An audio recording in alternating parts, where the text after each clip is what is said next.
ఓం శ్రీ వీరబ్రహ్మణే నమః. ఓం శ్రీ విశ్వకర్మనే నమః. మిత్రమా వినండి, బాగా అర్థం చేసుకోండి. చెప్తుంటే ఒకటి మీకు ఇంగిలీకము, సవీరము, సింధూరం గుర్తుపెట్టుకోండి బాగా. ఇంగిలీకము, సవీరం, సింధూరం.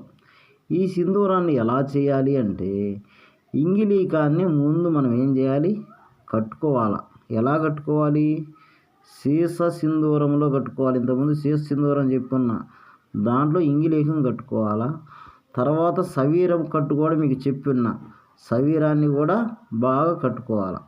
ఈ రెండు కట్టిన వాటిని తీసుకొని, ఈ కట్టిన ఇంగిలీకానికి కట్టిన సవీరానికి సమతూకాలు అంటే రెండు, అది ఒక 30 గ్రాములు అనుకోండి, ఇది ఒక 30 గ్రాములు అనుకోండి.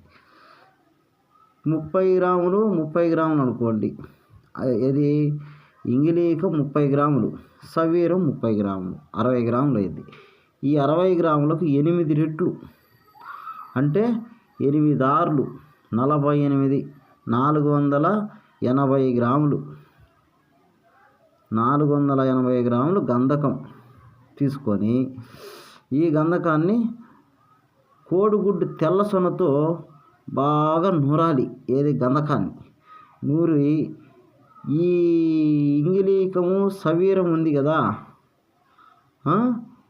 ఈ సవీరం ఇంగిలీకాన్ని ఏం చేయాలంటే, మనము ఈ నూరింది కదా, గంధకంలో నూరినాం కదా, నూరిన దాంట్లో ఈ రెండు అందులో పెట్టి బాగా ఒక 8-9 పిడకల పుటమేయండి. పుటం వేస్తే శుభ్రంగా లోగా అన్నీ కలిసిపోయి శుభ్రంగా బాగుంటుంది. సింధూరం టైపులో ఉంటుంది, రెండు కలిసిపోయి. బాగా గుర్తుపెట్టుకోండి. ఈ సింధూరం టైపులో అయిన దాన్ని తీసుకొని మీరు అనేక విధాలుగా వెళ్ళచ్చు. ఓకేనా మిత్రమా? ఆ విధంగా మీరు ముందుకు పోవచ్చు మిత్రమా. ఇది వాస్తవము. ఓకే, విశ్వకర్మ అవగాహన వీడియోస్. ఓం శ్రీ విశ్వకర్మనే నమః.